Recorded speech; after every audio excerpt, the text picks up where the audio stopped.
दोस्तों, आप सभी का इस चैनल पर बहुत बहुत स्वागत है। दोस्तों, आज की कहानी राकेश की है।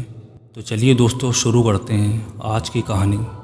दोस्तों, मेरा नाम राकेश है और ये बात उस समय की है जब मैं और मेरा एक दोस्त राघव, हम लोग दिल्ली के एक पीजी में एक साथ रहते थे। राघव के पापा अपने बिजनेस के सिलसिले में अक्सर दिल्ली के बाहर ही रहते थे, लेकिन वो राघव को दिन में कम से कम 10 बार फ़ोन करके उसकी खैरियत ज़रूर पूछा करते थे। वो इसलिए कि राघव के पापा ने उसको सख्त हिदायत दे रखी थी कि वो कभी भी दिल्ली से बाहर नहीं जाएगा और ख़ास करके वो हरियाणा तो कभी नहीं जाएगा। और ऐसा वो उसके साथ 1-2 साल से नहीं बल्कि बचपन से करते आ रहे थे। और राघव इस बात से बहुत परेशान था और वो अपने पापा से कई बार इसका कारण पूछ चुका था, पर उसके पापा कोई ना कोई बहाना बनाकर इस बात को टाल देते थे। लेकिन होनी को कौन टाल सकता है। एक दिन राघव और मेरा एक और दोस्त मेरे पास आए। चाय नाश्ता करने के बाद मेरे दोस्त ने अपनी शादी का इनविटेशन कार्ड दिया। उसकी शादी हरियाणा के पानीपत में थी। हमने उसको पूरी बात बताई और हम लोगों ने शादी में जाने से मना कर दिया, पर वो नहीं माना और शादी में आने के लिए बहुत जिद करने लगा, जिस कारण हम लोग शादी में आने के लिए राज़ी हो गए। और प्लान ये बनाया कि राघव अपने पापा से झूठ बोलेगा कि शादी दिल्ली में ही है। फिर हम लोग शादी की डेट का इंतज़ार करने लगे और आखिर वो दिन आ ही गया। राघव ने अपने पापा से झूठ बोल दिया। फिर हम दोनों पानीपत के लिए निकल गए। थोड़ा आगे पहुंचने पर हमें एक वीरान सी हवेली दिखाई दी, जिसे देखते ही राघव ने गाड़ी रुकवा दी और गाड़ी से निकलकर वो हवेली की तरफ बढ़ने लगा और अपने कैमरे से हवेली की तस्वीरें लेने लगा। अचानक उससे हवेली के अंदर जाते हुए एक लड़की दिखाई दी। तब तक मैं भी राघव के पास पहुंच चुका था। मैंने राघव के पास पहुंचकर उसे जल्दी वापस चलने के लिए कहा, क्योंकि इस हवेली से मुझे दूर से ही डर लग रहा था। और तभी राघव ने मुझे उस लड़की के बारे में बताया, पर मुझे वहाँ कोई भी लड़की दिखाई नहीं दी। आखिरकार हम लोग गाड़ी में बैठकर शादी वाले घर पहुँच गए।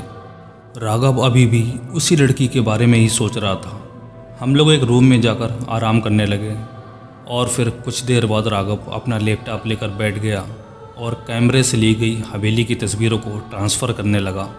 पर उसको ये समझ नहीं आ रहा था कि उस लड़की की फ़ोटो क्यों नहीं आई। वो सोच ही रहा था कि उसके पापा का फ़ोन आ जाता है और वो उससे पूछते हैं वो कहाँ है, पर राघव फिर से झूठ बोल देता है। फिर अपना लैपटॉप बंद करके सो जाता है। और अगली सुबह मैं तो सोकर उठ गया, पर राघव नहीं उठ रहा था। उससे बहुत तेज़ का बुखार हो रहा था। उसका पूरा बदन जल रहा था और नींद में कुछ बड़बड़ा भी रहा था। मेरे बहुत हिलाने पर उसने अपनी आंखें खोली और मुझसे चौंक कर पूछा, अरे मैं यहाँ कैसे?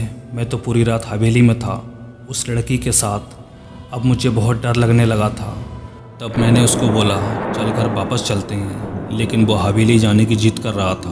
अब तक मैं समझ चुका था राघव जिस लड़की की बात कर रहा है वो कोई आम लड़की नहीं, कोई आत्मा है जो अब राघव को अपने बस में करके परेशान कर रही है। इधर राघव के पापा दिल्ली वापस आ जाते हैं और उनको सच का पता चल जाता है।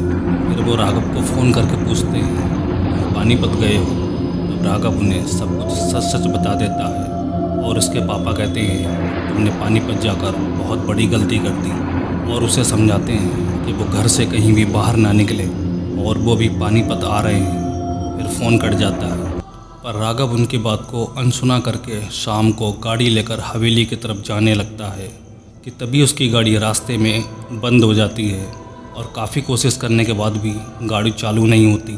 तभी एक शख्स उधर से गुजरता है और राघव से पूछता है कि आप इस तरह रास्ते पर क्यों खड़े हैं। फिर राघव उस शख्स को गाड़ी ख़राब होने की बात बताता है और हवेली जाने का रास्ता भी पूछता है। तब वो शख्स राघव की गाड़ी को ठीक कर देता है और बोलता है, मैं भी उसी तरफ जा रहा हूँ, आपको हवेली तक छोड़ देता हूँ।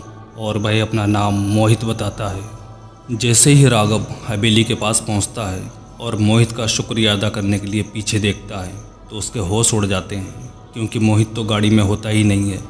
जिस सीट पर वो बैठा था वहाँ सिर्फ मिट्टी पड़ी थी। ये देखकर राघव बहुत डर जाता है और राघव गाड़ी से निकलकर हवेली के गेट की तरफ बढ़ता है।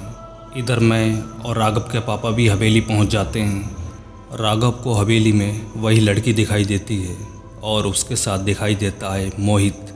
असल में ये दोनों मर चुके होते हैं और इनको मारने वाला कोई और नहीं राघव के पापा होते हैं, क्योंकि राघव के पापा पानीपत की एक खाप पंचायत के एक रसूखदार सरपंच हुआ करते थे, जिसे ये बिल्कुल भी बर्दाश्त नहीं था कि उसकी बिरादरी की कोई लड़की किसी और बिरादरी के लड़के के साथ प्रेम करे। इसकी वजह से वो दोनों को इसी हवेली में लाकर जान से मार देता है, जिस कारण उन दोनों की आत्माएं उसी हवेली में बदला लेने के लिए भटकती रहती हैं। और आज वो दिन आ गया जिस दिन का इन दोनों आत्माओं को इंतज़ार था। वो दोनों आत्माएं राघव के पापा को हवेली में खींच ले जाती हैं और हम दोनों भागते हुए जब अंदर जाते हैं तो अंदर देखते हैं राघव के पापा खून में लथपथ पड़े थे, वो मर चुके थे।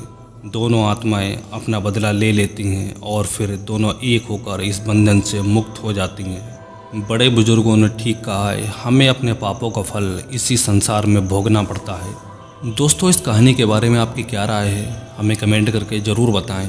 कहानी अच्छी लगी हो तो लाइक करें, चैनल को सब्सक्राइब करें। मिलते हैं किसी और कहानी के साथ। Take care.